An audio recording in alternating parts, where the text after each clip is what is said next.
नमस्कार, स्वागत है आपका आरटी हलचल में। आपके साथ मैं हूं फिरदौस। आइए नजर डालते हैं आज की हेडलाइंस पर। कबीर निर्णय मंदिर में 15 नवंबर से 3 दिवसीय कार्यक्रम की होगी शुरुआत। देश विदेश से आएगी अनुयायी। 3 दिन से लापता युवती का घर के पास कुएं में मिला शव, जांच में जुटी पुलिस। प्रतापपुरा क्षेत्र में श्रीमद् भागवत कथा का हुआ आयोजन। भक्तिमय माहौल में नजर आए लोग। आमने सामने मोटरसाइकिल भिड़ंत में 4 लोग घायल, जिला अस्पताल में भर्ती। अब गतिविधियां विस्तार के साथ। बुरहानपुर के नागजीरे स्थित कबीर निर्णय मंदिर में 15 नवंबर से 3 दिवसीय कार्यक्रम की शुरुआत होगी। यहां पर देश विदेश से अनुयायी आएंगे, जिसको लेकर तैयारियां पूरी हो गई है और अनुयायी आना भी शुरू हो गई है। यहाँ पर भजन कीर्तन के साथ ज्ञान की गंगा बहेगी। यह देश का एकमात्र कबीर निर्णय मंदिर है। बुरहानपुर के नागजीरे स्थित कबीर निर्णय मंदिर में 3 दिवसीय कार्यक्रम की 15 नवंबर से शुरुआत होगी। कोषाध्यक्ष ने कार्यालय में जानकारी दी। गुरुवार दोपहर 3 बजे नागजीरे स्थित कबीर निर्णय मंदिर में कोषाध्यक्ष दानवीर दास ने जानकारी देते हुए बताया कि 15 नवंबर से 3 दिवसीय कार्यक्रम होगा, जहां पर भजन कीर्तन के साथ ज्ञान की गंगा बहेगी। गौरतलब है कि कबीर निर्णय मंदिर देश का एकमात्र मंदिर है जहां पर बीजेक की पढ़ाई भी होती है। देश विदेश से यहाँ पर अनुयायी आते हैं और 3 दिवसीय कार्यक्रम में शामिल होते हैं। सुबह से देर रात तक भजन कीर्तन का आयोजन होता है। ये सदगुरु कबीर साहिब जी के संप्रदाय का मंदिर है। सदगुरु कबीर साहिब जी के ग्रंथ का पढ़ाई होती है यहाँ बीजक के, और सदगुरु कबीर साहिब जी की ही ज्ञान का प्रचार यहाँ किया जाता है। उनके ज्ञान का ही सत्संग भजन किया जाता है। उसके दोहे हैं, प्रचलित है। उस दोहों के बारे में अर्थ बताया जाता है, सिखाया जाता है। और ये कार्यक्रम सदगुरु पुराण साहिब जी के पुण्यतिथि में कार्यक्रम किया जाता है। ये कार्यक्रम 15 तारीख से चालू है, 18 तारीख तक रहेगा। बुरहानपुर के खकनार थाना क्षेत्र के गौचरण गांव में 3 दिन से लापता युवती का शव कुएं में मिलने से सनसनी फैल गई। मौके पर लोगों की भीड़ जमा हो गई। मौके पर पहुंची पुलिस ने पंचनामा बनाकर शव को बाहर निकाला और जिला अस्पताल में पोस्टमार्टम कराकर शव परिजनों को सौंप दिया। पुलिस ने मर्ग कायम कर जांच शुरू कर दी है। बुरहानपुर गौचरण गांव में 3 दिन से लापता युवती का कुएं में शव मिलने से सनसनी फैल गई। मृतक युवती के शव को पंचनामा बनाकर पोस्टमार्टम के लिए जिला अस्पताल में पहुंचाया गया। गुरुवार दोपहर 1 बजे गौचरण गांव में 3 दिन से लापता युवती का कुएं में शव मिला।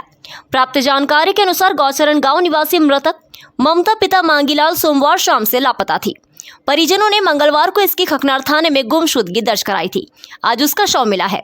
शव घर के पड़ोस में खेत में बने हुए कुएं से मिला। पुलिस ने मृतक युवती का जिला अस्पताल में पोस्टमार्टम कराकर शव परिजनों को सौंप दिया। पुलिस ने मर्ग कायम कर जांच शुरू कर दी है। सर, ये सोमवार शाम को 5 बजे, करीब 5 बजे से गुम हो गई।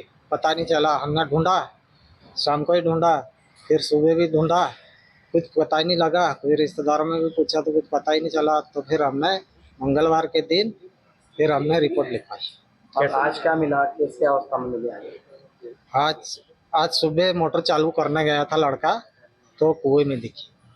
थाना खकनार जिला बुरहानपुर में मंगलवार के दिन एक गुम इंसान की खबर आई थी। ग्राम गौचरण करके खकनार थाने में ही रहता है। वहाँ 18 साल की लड़की थी जो ममता बाई नाम है उसका। कॉलेज पढ़ती थी। कहीं जाने के ऊपर वो गुम इंसान कायम किया था। आज सुबह उसके परिजन द्वारा बताया गया कि उन्हीं के कुएं के अंदर उसकी डेड बॉडी पड़ी है। तो पुलिस ने मौके की कार्रवाई की, बाद पीएम है तो जिला अस्पताल बुरहानपुर आए। बुरहानपुर के प्रतापपुरा क्षेत्र में श्रीमद् भागवत कथा का आयोजन हुआ। यादव परिवार की ओर से ये कथा का आयोजन किया गया, जिसमें कथावाचक ने 6वें दिन भगवान श्री कृष्ण की महिमा की विस्तार से जानकारी दी। भक्त भक्ति गीतों पर झूमते हुए नजर आए। बुरहानपुर के प्रतापपुरा क्षेत्र में श्रीमद् भागवत सप्ताह का आयोजन हुआ। गुरुवार दोपहर 3 बजे प्रतापपुरा क्षेत्र में श्रीमद् भागवत सप्ताह के 6वें दिन कथावाचक शिशिर शुक्ला ने विस्तार से श्रीमद् भागवत कथा में लिखे श्लोक की जानकारी दी। भगवान श्री कृष्ण की महिमा को बताया। आयोजन समिति के सुभाष यादव ने जानकारी देते हुए बताया कि यादव परिवार की ओर से श्रीमद् भागवत कथा का आयोजन किया गया, जो 9 नवंबर से शुरू हुई, जिसका समापन 15 नवंबर को होगा। बुरहानपुर के चाकबारा में आमने सामने मोटरसाइकिल भिड़ंत में 4 लोग घायल हो गए, जिसमें 2 स्कूली विद्यार्थी भी शामिल है। सभी घायलों को मौजूद लोगों ने निजी वाहन की मदद से उपचार के लिए जिला अस्पताल में भर्ती किया है, जहां पर डॉक्टरों की टीम उनका उपचार कर रही है। बुरहानपुर चाकबारा के पास आमने सामने मोटरसाइकिल भिड़ंत में 4 लोग घायल हो गए। सभी घायलों को उपचार के लिए जिला अस्पताल में भर्ती किया है।